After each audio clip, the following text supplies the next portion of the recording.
it's Amy here and welcome back to my channel. Today is going to be a review and lots of swatches of the brand new limited edition Mermaid Iridescent Eyeshadow Palette by Jouer Cosmetics.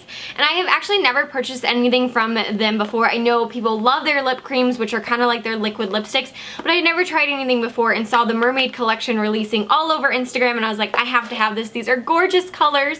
So here is what the packaging looks like. It's such a beautiful box. I probably will keep the box. It's so adorable. It's kind of like that rainbow effect in the light. So cool. And then you open up the box as well and it shows you what the palette looks like, and then it shows you one way to create an eye look, which I think is really cool. So here is what the actual palette looks like. One of the things about Jouer Cosmetics is that they're all kind of compartmentalized products where you can kind of connect them and create your own palettes and things like that and kind of stack them and do all kinds of crazy stuff, which is pretty cool.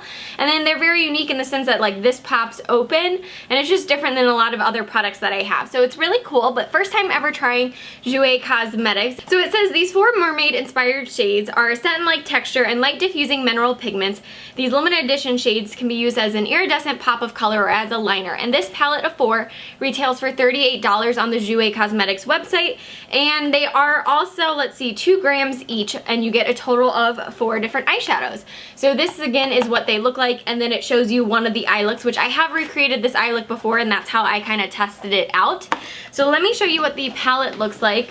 One of them, I believe this one here, Coconut, came broken in the mail. So best customer service ever. I had paid for like 2-day shipping. I was supposed to have this last week and they did not come within 2 days. It was like almost a week later. So I contacted them. I said like, can you please refund me, do something about this? And they said, absolutely, we're so sorry. We had like way more demand for this product than we expected. You'll get the product like the next day and we'll refund you the $15 for the express shipping that I paid for, which I think is awesome. So again, Coconut shade came shattered and broken. I emailed them and they're like, we're sending you out a new product tomorrow. You will get a brand new Coconut shade, which again, these come apart, which is why they're able to send me just the Coconut shade. So I think they have really great customer service, but I'm not going to be able to show you this one as easily as I will these. But this shade right here is Dreamer, which is this beautiful duochromed blue, black, and green shade. Really pretty. Then we have Splash, which is a light blue, kind of like oceany blue. And then we have Pink Pearl, which is a beautiful pink shade. And then here's Coconut, which is white, and you can kind of see it. I don't want to dump it all out. This is what it looks like. I will leave a link down below where to purchase this and you'll be able to see a picture of what Coconut looks like online. But we're going to close that so that nothing falls out and I get white all over my yoga pants right now. But these actually are eyeshadows is what they call them, but I think honestly they're more like pressed pigments. They remind me so much of the MAC pressed pigments, the way they function. And the reason I say that is because they change colors depending on what primer you use underneath, and they also are applied best with the finger by pressing them onto your eyelid or your skin when I'm swatching them, whatever it may be. The only one that I think truly kind of performs like an eyeshadow is Pink Pearl, and this is the only one that will not change colors depending on what base you put underneath it. So like Dreamer changes, and I will show you whether it's black, silver, or a regular primer. Those are the ones I want to show you the most. Splash will change depending on those same colors as well, and Coconut will change depending if you have like a silver base, a champagne, or a bronze base. It turns blue. And this one turns more blue, and this one will turn like dark, dark, dark blue, it'll turn light blue, and it'll turn teal. Very, very cool. Now I think if you apply them with a regular primer, whether it be like a Too Faced, Shadow Insurance, Lorac, MAC Paint Pot, whatever it may be, they just don't apply that well. Like Dreamer by itself does not apply very well with a brush with like a regular primer. The other ones are just kind of muted and not as beautiful pop of color like they say they are. If you're going to use the other ones with just a regular primer, I definitely suggest using them with like a setting spray or a MAC Fix Plus to make them foiled. Then they look great. Now if you do all that or wear them with all the other kinds of ways I'm going to show you in a second, they're going to last a really long time. Like 8+ hours, they were incredible. They're just really, really good pigments. I don't think they should be described that much as a shadow. They're definitely better as like pressed pigments. pigments. So I want to show you now some swatches of them by themselves, the way they look without any kind of primer, and then I'm going to show you the different kinds of primers that you can wear underneath them and the way it changes the look. And they're just really, really incredible. They're so cool to use. Like I said, they're used as pigments. In my opinion, that's the way I love to use them, and not as just shadows.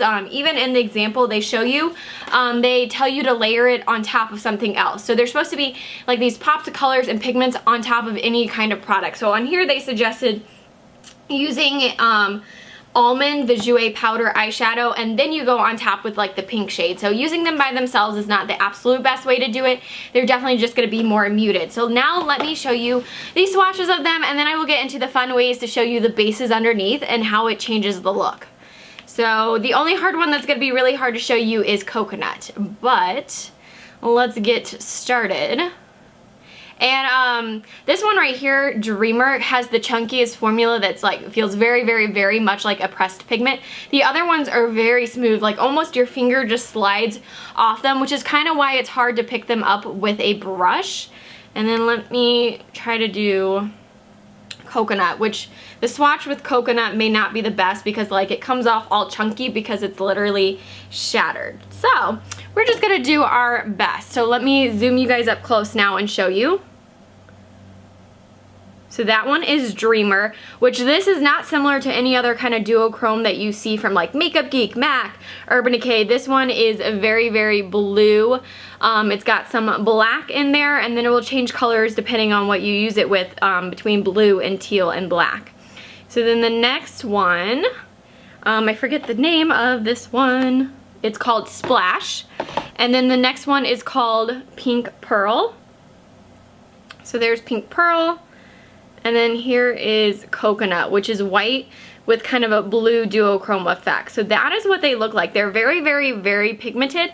But like I said, if you apply them with just a regular old primer with a brush, they don't come off as beautiful like this. You definitely have to use a setting spray or the techniques I'm about to show you. Okay, so the ways I like to use them is with these Color Tattoo Maybelline concentrated crayons. These are perfect primers for pigments in general, and much less pigments like this. They are just perfect. So the three shades I'm going to show you is this bronze shade, the champagne shade, and then this silver shade. I don't have black, so I'm just going to use Lorax 3 is sitting next to me. I'm going to use the black shade to show you from there, but I'm going to swatch black eyeshadow, I'm going to swatch silver, and then I'm going to swatch Dreamer on top of those, and then Dreamer by itself, and you're going to see the difference that it makes. So there are all three different ways you can use it. This one is Dreamer by itself. You can see it kind of has like bluish colors. The one in the middle is with a silver base, that silver Maybelline crayon, and you can see it kind of turns it a little bit more teal colored. And then this one right here is over a black base, and I just used a black eyeshadow. You can use any kind or a black crayon if you have it, but I don't. And you can see how this one just really intensifies and makes it much more smoky and darker, but you can see the way the colors can change depending on the base. And no matter what base you use, as long as you use one, this applies wonderful with your finger. I would definitely apply it first with your finger, get a really nice base like this, and then you can build on top with a brush. But if you go in straight with the brush by itself, it really doesn't work that well. Alright, so here is the shade Splash, which is that light blue.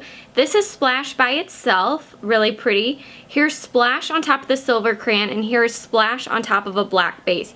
You can see over a black base, it starts to kind of turn a little bit of a teal greenish color. Then this is just a little bit more of an intensified blue, and then there it is by itself, just a really pretty iridescent blue. Alright, so here is the shade Pink Pearl. Now this one doesn't significantly change whatever base you put it on, but here is it by itself, and then here's on top of a champagne base. All it does is intensify. It does not really change the actual color, just makes it more pink and in your face. Now here is the shade Coconut by itself. Here's Coconut on top of a silver base, which kind of gives it a little bit of a blue hue. And then on top of a black base, that's when those really little tiny blue pigments inside of Coconut really come through and you get more of a muted blue shade. Kind of similar to that Splash shade, but a slightly different. But that is what Coconut looks like in the different bases. Alright guys, so that was the swatches of the eyeshadows or kind of pressed pigments and what they look like alone and how you can change the color using different bases. I think they're really cool. Now I do think they're a little bit more of a high maintenance product. Any kind of pigment kind of is, just because they can be messy, they can get out of control. I would definitely suggest putting on the eyeshadows or pigments and doing your eye look first before doing your makeup, because there is a chance there's fallout, there's a lot more products you have to use at once, but they are really, really beautiful. They look great on the eye. Dreamer is such a cool, incredible color. You can really make it blue or teal, or you can really smoke it out and make it dark for a very cool smoky eye like. That's a shadow. If you want to go clubbing, use Dreamer. Like, I feel like that would be a perfect like night out on the town look if you're like going party and stuff like that, or New Year's Eve, or a really cool party. I definitely think that's a look for that. But these are really cool, unique shadows or pigments, whatever you want to call them. I was really impressed by them. I think they're cool the way you can change the colors, and I don't think they're a horrible price either for 4 of them for 2 grams each for $38. Now keep in mind, this is limited edition. If you're interested, I would definitely pick them up before, you know, they're gone. They're not sold out. There's still plenty on the website. It looks like they've been available for over a week and they're still available, but I think they're just some really beautiful colors and just a really cool concept, and I'm really enjoying them. They're definitely not everyday eyeshadows. They're definitely not eyeshadows you could really wear on their own, but the days that you want to create some really beautiful looks with some pinks and blues, they're gorgeous. And they do layer on top of other eyeshadows really well, like they suggest in here. The other day I had wore it on top of a taupe color from one of my Lorac palettes and put pink on top, the blue underneath, and coconut in the inner corner like they suggest here, and it looks beautiful and it wore a really long time. So I'm really impressed by these. These are really fun eyeshadows to work with. So I hope you guys enjoyed this review and lots of swatches of the new Jouer Mermaid Iridescent Eyeshadow Palette. If you did, give this video a thumbs up and let me know in the comment section down below what you guys think of this product. If you've tried any of the other products, let me know. I would love to hear that. And also, I did pick up 2 other items from the Mermaid collection that released. I believe they're all limited edition. So let me know if you want a review on that. I did pick up the Luminizing Lotion, which is wonderful, and then I did pick up the lip topper in Skinny Dip, which I have on my lips right now. So those would be quick little reviews I could combine in one. Let me know if you guys are interested in that. So I hope you guys enjoyed this video, and I will see you guys very soon. Bye!